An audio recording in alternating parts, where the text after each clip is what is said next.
what is your advice to our guys out there, our mature gentlemen, to make more memories with the missus siguro or with their girlfriends? Okay? So kung gusto nyo mag-perform, from now on, ditch the meat and eat a lot of fish. Lalo na yung matatabang fish. They contain omega.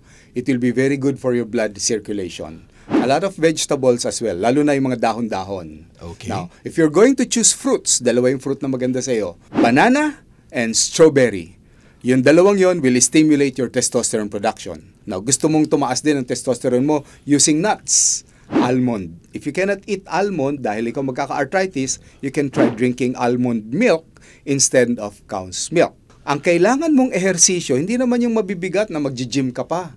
Very simple planking. It circulates blood towards your manhood. Okay. Planking. Ang gagawin mo lang, yung siko mo, nakatutok sa floor. O tapos, keep your spine rigid, diretso. Hintay mo lang makaabot ka ng 2 minutes. The next one would be, yung paa mo, itataas mo on the wall. So, yung puwet mo, nakasagad dun sa wall, tapos yung paa mo, diretso going up. No, that is supposed to stimulate the flow of blood again towards your manhood.